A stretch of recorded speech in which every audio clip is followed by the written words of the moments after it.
국민은 민주당이 비대하고 느리고 현장성을 잃었다는 차가운 평가를 하고 계십니다. 민주당이 굉장히 지금 위기다라고 보고 싶습니다. 예전에 전통적인 민주당 지지자들도 많이 흔들리고 있습니다.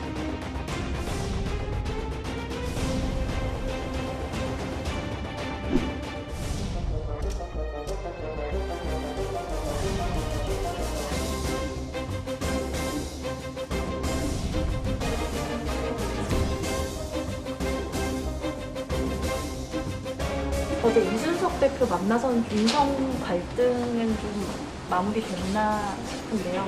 누가 갈등이 있다고?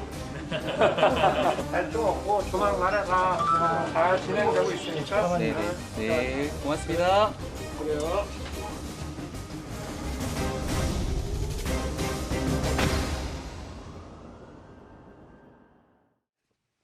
예, 오늘 뉴스탑10은 바로 여기부터입니다. 선대위 인선을 놓고 막판 조율 중인 윤석열 후보가 오늘 서울 여의도의 한 식당에서 당 소속 의원 9명과 점심을 함께했습니다.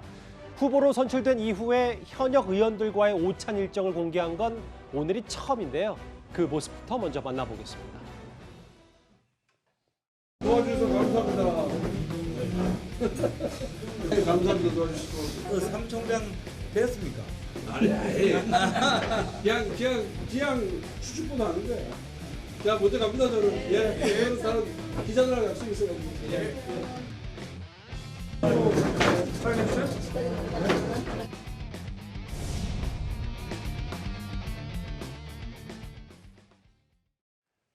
예, 윤석열 후보가 공개 일정으로 당 소속 의원들과 오찬 회동을 함께했다. 이게 알려진 건 이번이 처음인데 당 사람들 좀 만나겠다. 당을 좀 장악하는 조금씩은 본인의 좀 힘을 키우겠다. 뭐 이런 의도로 봐도 되는 겁니까? 일단 뭐 장악이라기보다는 이제 신고식을 하는 거겠죠.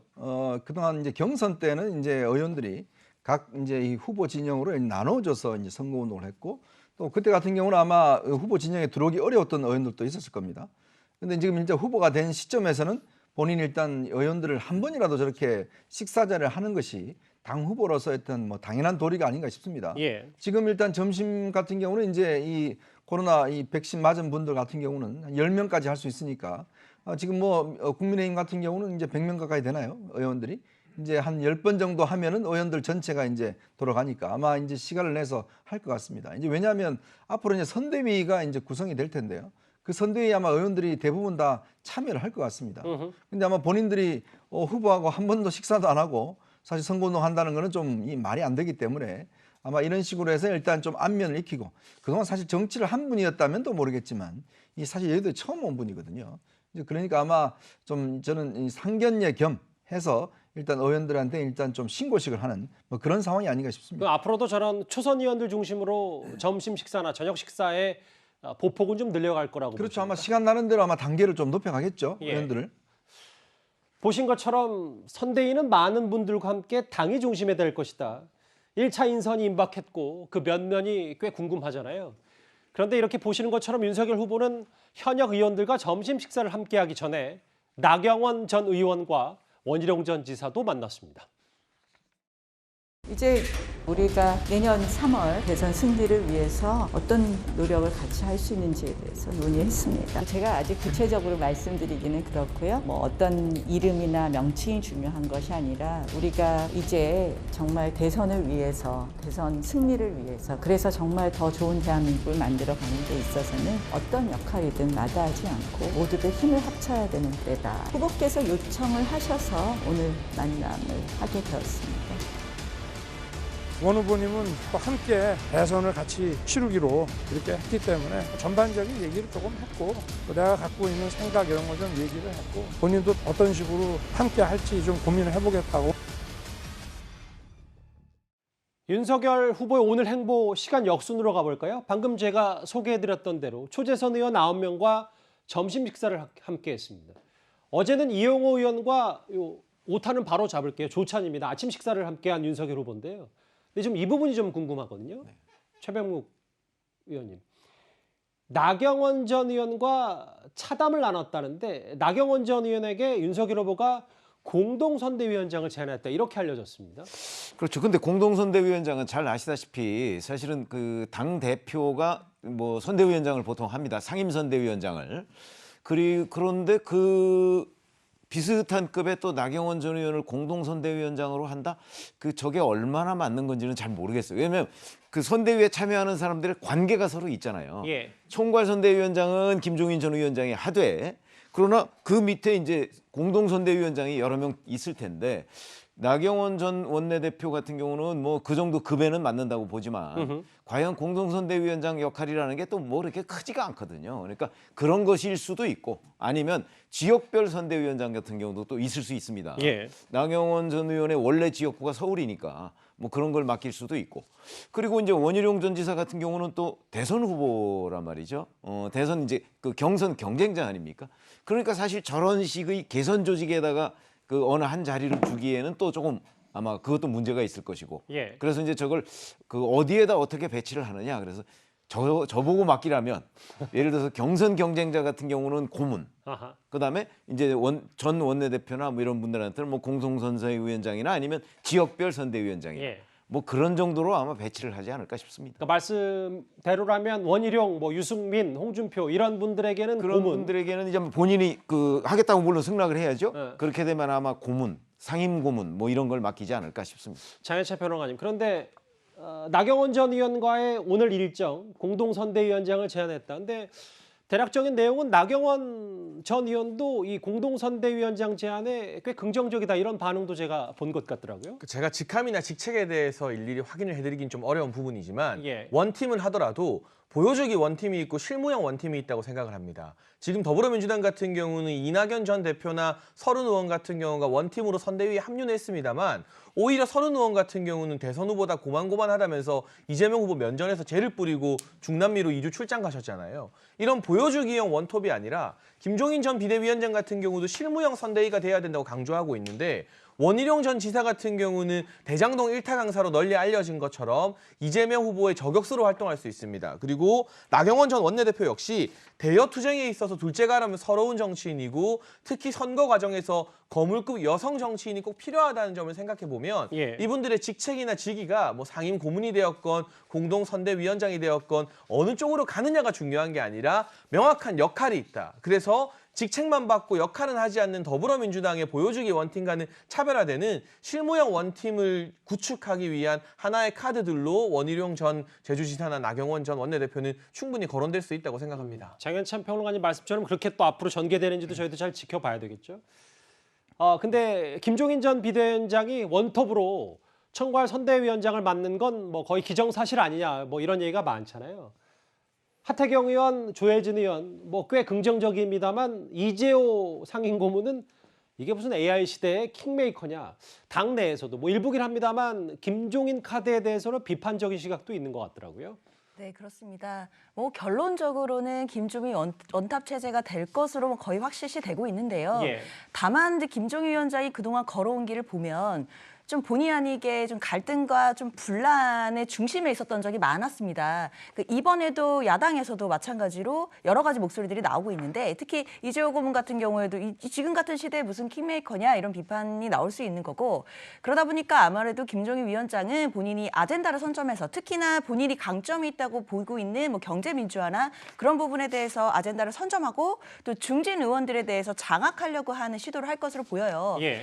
근데 그런 과정에서 분명히 부침이 있을 것이고, 그리고 이제 윤 후보가 좀 가려진다라는 비판이 있습니다. 너무 김종인 위원장이 나오는 거 아니냐. 그러니까 그런 부분들을 어떻게 해결해 나갈지가 좀 과제일 것으로 보입니다. 예. 선대위 구성이 임박하면서 여러 가지 설들, 풍문들, 면면도 좀 나오고 있잖아요. 어제 저희가 속보로도 짚어봤던 이 내용, 윤석열 후보와 이준석 대표 어제 오후에 긴급 회동을 했습니다. 두 사람의 목소리도 이어서 들어보겠습니다. 어제 이준석 대표 만나서는 좀 인성 갈등은 좀 마무리됐나 싶은데요. 누가 갈등이 있다고 그래? 갈등 없고 조만간에 다 진행되고 있으니까. 네, 고맙습니다. 그래요. 저는 후보와의 이견은 굉장히 적은 상태이고 윤석열 후보 쪽에서 당무 우선권 강조가 자꾸 흘러나오는 게 결국은 이준석 견제 아니냐. 후보가 그런 표현을 하는 게 아니라 자꾸 주변에서 이제 소위 하이에나들이 그런 말을 하는 것인데 저는 뭐 후보랑 제가 그런 표현을 써가면서까지 서로 대화를 나눈 적은 없습니다. 저 화면에 동물 하나가 등장했어요. 갈등 없고 잘 진행되고 있다. 윤석열 후보의 오늘 말인데 이준석 대표도 윤석열 후보 자체와는 이견이 적다. 그런데 갈등설은 이른바 하이에나들의 말이다. 라고 얘기를 했습니다. 그러니까 갈등설은 아닌데 뭔가 약간의 문제는 있다. 뭐 이런 얘기입니까? 혹시 뭐 자기가 하이에나 아닌지 다들 뜨끔하실 분들이 계실 것 같은데요. 예. 보통 우리가 이제 대선 때 보면요. 당대표와 후보와의 관계를 보면 예전에 예를 들어서 이 문재인 대통령 이 대선 후보일 때 당대표 혹시 누군지 기억나시나요? 잘 모르실 겁니다. 근데 추미애 당대표 하셨거든요. 예. 그리고 예전에 보면 박근혜 대통령 그 후보할 때 그때 당대표 황의여 대표가 하셨어요. 잘 기억을 못 하십니다. 그러니까 이게 어떤 면에서 보면 대선이라는 국면이 결국 대선 후보가 모든 중심에 서 있고 모든 이 중심으로 이제 권력이 이제 배치가 되는 것이고 네. 또 그 결정에 따라서 국민들이 이제 보시는 거거든요. 근데 이번에 국민의힘은 참 묘한 것 같아요. 왜냐하면 이제 윤석열 후보가 정치인 출신이 아니고 사실은 정당에 들어온 지 얼마 안 되는 분이고 또 이준석 대표는 참 이 정당 사상 처음으로 30대 당대표가 됐고 자, 그 위에는 지금 김종인 대표라고 하는 정말 정치의 고수라고 하는 분이 또 한 분 계시고 이제 이렇다 보니 이분들 관계를 어떻게 어떤 조합을 이뤄낼까 이런 식의 지금 고민들이 있는 것이고 이 현상이 처음으로 벌어진 일 같습니다. 특히 이준석 대표 입장에서 보면 본인이 압도적으로 이 당대표가 당선되면서 나의 권한을 뺏길 수 없다. 이런 또 내가 선거를 주도해야 되겠다. 지난 4.7 재보궐선거 때 내가 주도했던 20, 30대의 이 유세. 그게 어떤 결정적으로 당선의 역할을 했다. 자, 그러니 이번 대선도 내가 지휘를 해야지만이 압도적으로 이길 수 있다는 판단을 한 것 같아요. 그렇다면 나의 권한을 빼앗으려 하지 마라. 그 나의 권한이 뭐냐면 당무 우선권이라는 게 있거든요. 당 이제 후보 가지고 있는 그 인사권입니다. 근데 지금 그거를 예를 들어서 후보 진영 측에서는 무슨 소리냐 지금 일단 선거가 진행되면 후보가 다 하는 거다. 그거 다 내놔라 이야기를 하지만 당대표는 내가 추미애와 윤석열 총장과의 관계에서 수사지휘권 행사하는 거냐 이렇게 비유를 하고 있어요. 이제 그러니 그걸 이제 부당하다고 이야기를 하는 거죠. 그래서 이제 어제 아마 회동을 해서 뭔가 이야기를 나눈 것 같긴 한데 글쎄 이게 저는 깔끔하게 해소되지는 않을 것 같습니다. 이게 왜냐하면 묘한 권력 간의 지금 어떤 면에서 힘겨루기거든요.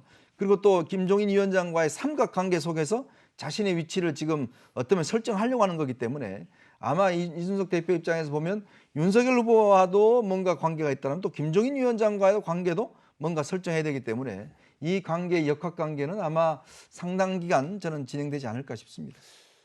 근데 최병문 의원님, 그 경선에서 패한 뒤에 요즘 청년과 소통하고 있는 홍준표 의원이 지금 뭐 갈등설 아니냐 윤석열 후보와 이준석 대표를 가리켜서 이준석 내치면 대선에서 진다 이런 댓글을 달았거든요. 어떻게 평가하십니까? 그러니까 홍준표 의원의 경우에는 계속해서 그 어떤 청년층과의 소통을 강화해가면서 그거를 자기 영역으로 확보를 하고 싶어하는 것 같아요. 그러나 우리가 잘 아시다시피 이제 그런 점에서 이준석 대표와 일종의 이제 공감대를 형성하고 있잖아요. 그러니까 윤석열 후보가 뭔가 이준석 대표에 대해서 섭섭하게 대하는 듯하면 이준석 대표 편을 들고 있거든요. 근데 이거는 이제 본인이 그 나의 어떤 독특한 영역 확보는 이쪽으로 하는 것이 이제 훨씬 유리하다라고 판단을 하는 것으로 보이고 뭐 그것이 뭐 홍준표 의원의 어떤 독자적인 행보까지 저는 뭐 가지는 못할 거라고 봅니다. 어차피 지금 대선 국면이고 뭐 홍준표 전 경선 후보가 어떤 식의 그 일을 하더라도 거기에 대한 국민들의 주목도는 훨씬 떨어지거든요. 그런 반면에 이제 홍준표 의원이 과연 윤석열 선대위에 합류할 것이냐 말 것이냐 현재까지는 아닌 것으로 보이는데 아마 궁극적으로 어떻게 할 것이냐는 건 그건 뭐 홍준표 의원의 몫이지만 어찌 됐든 간에 그 홍준표 의원은 이준석 대표하고는 좀 같이 가고 싶어하는 그러니까 그거는 아마도 본인의 정치 생명 뭐 이런 거하고도 연관돼 있지 않을까 저는 이렇게 생각합니다. 후일 도모 차원이다 뭐 그런 것이라고 보는 것이죠. 그러니까 그게 하여튼 내 영역은 확실하게 또 지킨다 하는 차원에서 지금 이준석 대표에 대한 공감대를 넓혀가고 있는 것 아닌가 이런 생각이 듭니다. 홍 의원 말을 하나 더 읽어볼까요? 김종인 전 비대위원장은 아날로그 시대에나 통하는 분이다라고 얘기했고 뭐 본인의 어떤 정치 뜻, 뭐 본인의 여러 가지 것 때문에 이준석 대표를 함께하고 싶다. 이거 말고도 어찌됐든 윤석열 후보 입장에서도 이준석 대표와 너무 각을 세울 필요 없다. 이 홍준표 의원의 이 말은 또 맞는 건 아닌지 모르겠어요. 그러니까 갈등을 굳이 일으킬 이유가 없는 것이죠. 그리고 실제로 갈등이 없음에도 불구하고 뭔가 자꾸 갈등이 있는 것처럼 보도되는 것도 있는데 어제 기자들과의 만남에서도 윤석열 후보가 직접 물어보지 않았습니까? 누가 갈등이 있냐고 그래. 그러니까 옆에 있는 기자들도 웃음을 터뜨렸는데요. 어제 사실 김종인 전 위원장 출판 기념회가 있고 그리고 오후에 당사에서 윤석열 후보와 이준석 대표가 만남을 가지고 있을 때 저도 업무를 보기 위해서 같은 공간 이제 당사 옆칸에 있었습니다. 그런데 당초에는 뒤에 윤석열 후보의 일정이 있어서 이준석 대표와의 예정된 면담 시간이 한 20분 정도였었는데 실제로 두 분이 대화를 배석자 없이 1대1로 하시면서 이 면담 시간이 한 40분, 45분 가까이, 그러니까 1시간 가까이 늘어났거든요. 그런데 잘 아시겠지만 보통 이견이 크고 간극이 조율이 되지 않으면 오히려 대화가 길어질 수가 없습니다. 그런데 뭔가 계속해서 대화가 통하고 협력과 조율이 되고 있는 부분이기 때문에 예정된 시간보다 더 길고 긴밀하게 대화가 나누어졌다라고 저는 판단하고 있고 실제로 뭐 여러 가지 지금 설들이 나오고 있습니다만 권성동 의원이 어떻게 갈지 뭐 정해진 건 없습니다만 권성동 비서실장 같은 경우도 평소에 이준석 대표와는 관계가 상당히 좋은 편이었다고 정치권에서 널리 알려지고 있기 때문에 언론에서 보도하는 것처럼 그리고 제가 봤을 때 민주당이 바라는 것처럼 윤석열 후보와 이준석 당대표 사이에 알력 다툼이나 갈등이 있지는 않다. 후보 선출 이후부터는 정말 원활하게 조율하고 실무진도 당 대표실의 보좌역들이나 또 저희 이제 캠프 출신의 참모들이 원활하게 소통하고 자주 만나면서 협력을 잘 구축해 나가고 있다고 말씀드리겠습니다. 그렇죠. 근데 의견 차이는 있을 수 있을 거라고 봐요. 왜 그러냐면 이준석 대표도 이준석 대표 본인과 가까운 사람이 뭔가 주요 직책을 했으면 하는 희망이 있을 건 아니겠습니까? 선대위에서요? 그렇죠. 그런데 문제는 이렇게 된 원인은 사실은 이준석 대표가 그 언론 보도 같은 데 보면 익명의 코멘트로 뭐 윤석열 캠프 측의 관계자 뭐 이렇게 해서 나오잖아요. 그런 부분에 과도하게 신경을 쓴다는 느낌이 저는 많이 들어요. 왜냐면 그거 그렇게 신경 쓸 부분이 아니거든요. 왜냐면 그거를 마치 그게 윤석열 캠프의 누군가가 자기를 공격하는 거로 받아들이기 시작하면 정치하기 쉽지가 않아요. 그런 점부터 좀 바꿔야 되겠다. 저는 그런 생각이 들어요. 그냥 단순히 관계자의 말 인용한 것뿐인데 그게 윤석열 캠프의 공식 입장인 것처럼 이준석 대표가 받아들이냐. 그렇게 오해를 하는 경향이 있더라고요. 알겠습니다. 김종인 전 비대위원장의 합류가 가시화되면서 여당에서는 연일 견제를 이어가고 있습니다. 화면 만나보겠습니다. 저는 최근에 김종인 비대위원장과 관련된 국민의힘 안에서 일어난 논쟁들을 보면서 이게 선대위원장 대결입니까? 후보의 실력과 능력에 대해서 부족하다고 생각하니까 김종인 위원장을 모셔와야지만 그것이 극복된다고 판단하는 건 아닌지. 과정이 매끄럽지 않았던가 봐요. 누가 됐든 간에 윤석열 후보 쪽의 사람이 되는 겁니다. 그걸 이제 당을 장악하고 이준석 대표의 사람을 제거해 가는 과정인 거죠. 한마디로 말하자면. 이준석 대표 기분 좋을 리가 없죠. 제 옆에 화면 하나가 나왔습니다. 어디까지나 예상입니다. 윤석열 선대위 합류가 거론되는 인물들, 뭐 김병준 전 비대위원장 같은 경우는 뭐 어느 정도의 위치에 설지가 여러 가지 설들이 많아서요. 일단 뭐 김종인 전 비대위원장 원톱이라고 하면 여기에 뭐 공동선대위원장으로 권영세, 주호영, 김용태, 나경원, 임태, 윤상현 제가 직함은 뺐습니다. 뭐 이런 이름들도 있고 권성동 비서실장, 권성동 의원의 이름도 있는데 어제 일부 보도에 따르면 권성동 의원이 사무총장까지 한다. 이게 윤석열 후보에게 좀 더 힘을 실어주는 입김이 많이 들어간 거 아니냐는 해석도 좀 있는 것 같거든요. 그러니까 이 모습을 보시면 어떤 느낌이 드시나요? 그러니까 지금 이 김종인 위원장이 이야기하는 게 뭔가 달라야 된다 국민들한테 다가가는 게 이제 그런 이제 지금 이야기를 하고 있는 거거든요. 자 그러면 민주당하고 무슨 차별성이 있을까?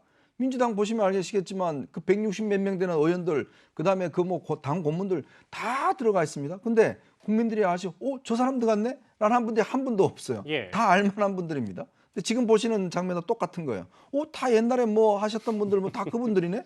뭐 그분들 그냥 배치만 잘못 뭐 다르게 한 뭐 그 이상 뭐가 있는 겁니까? 신선한 느낌이 안 든다는 말씀이십니까? 저분도 들어갔네? 저분도 들어갔네? 이렇게 어떤 면에서 보면 신선감과 새로운 감을 줘야 되는데 선대위 구성부터 시작해서 근데 뭐 그 사람들과 당연히 자기들끼리는 내가 들어가는 게 중요하고 저 사람이 왜 이게 중요하겠죠. 근데 일반 국민들 보시기에는 하나도 중요하지 않습니다.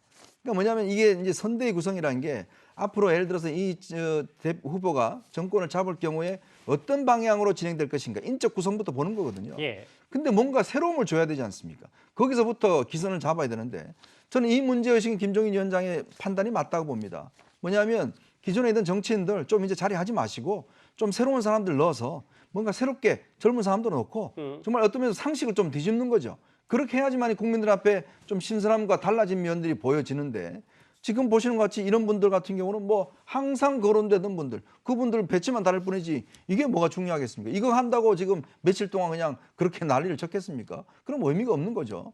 저는 그래서 결국은 이런 구도라면 저는 이건 의미가 없다. 결국은 뭔가 새로운 걸 하려면 도전을 해야 되고 그래야지만이 어떤 면에서 국민들 앞에 새롭게 다가갈 수가 있다. 그런 생각입니다. 새롭거나 혹은 뭐 작거나 이런 그렇습니다. 선대위 말씀을 하셨는데요. 장 변호사님, 권성동 의원 얘기를 짧게 하나만 더 해보면 실제로 지금 비서실장, 후보 비서실장에 만약에 당에 자금까지 관리하고 공천까지 영향을 미치는 사무총장까지 한다.